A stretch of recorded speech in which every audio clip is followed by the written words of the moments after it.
Então, para quem chegou agora, nós estamos estudando as decisões, os pronunciamentos do juiz. Então, nós comentamos a respeito do ato meramente ordinatório, né, os antigos despachos de expediente. Falamos sobre o despacho e sobre a recorribilidade do despacho. E agora, na sequência, um outro pronunciamento do juiz, né, são as decisões interlocutórias.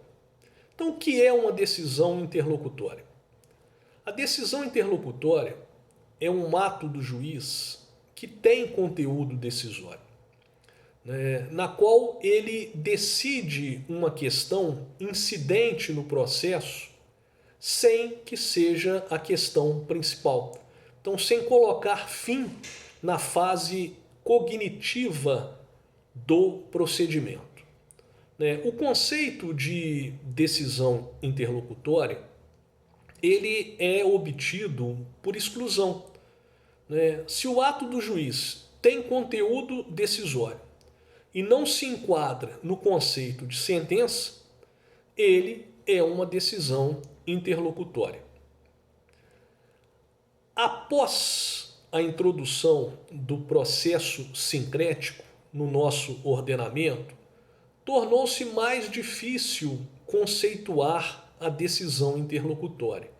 E eu vou explicar para os senhores. Então, antes do processo ser sincrético, bifásico, nós tínhamos uma primeira fase, que era a ação de conhecimento. Encerrada essa ação de conhecimento, nós tínhamos uma outra ação, que era a ação de execução da sentença. Então, quando o processo passou a ser bifásico, sincrético, essas duas fases de conhecimento e de execução estão inseridas no mesmo processo. Então, hoje não se formam mais autos autônomos de execução de sentença. Então, finalizou-se a fase cognitiva, nós passamos, dentro do mesmo processo, para a fase de cumprimento da sentença. Então, antes do processo ser bifásico, o critério da sentença era finalístico.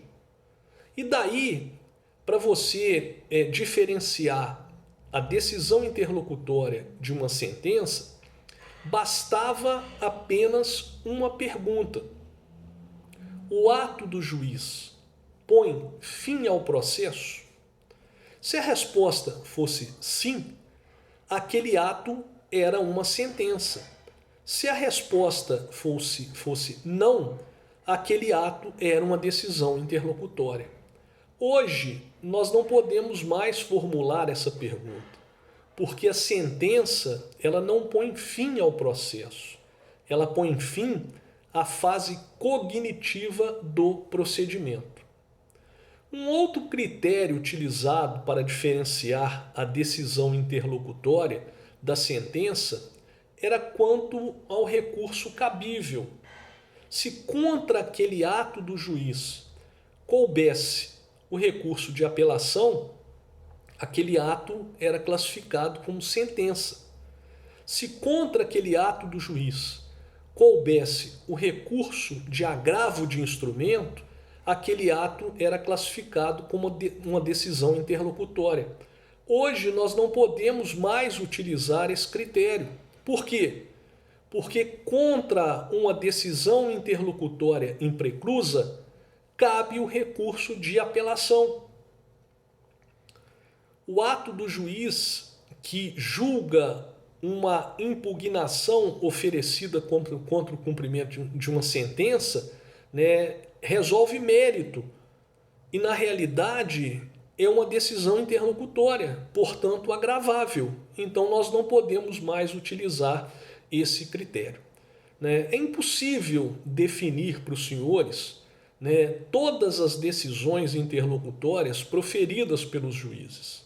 Mas, normalmente, elas estão relacionadas ao indeferimento ou ao deferimento de tutelas antecipadas, ao indeferimento ou indeferimento de tutelas cautelares, né, a exclusão de litisconsortes do processo, ao deferimento ou indeferimento da gratuidade de justiça, ao deferimento ou indeferimento, né, de provas.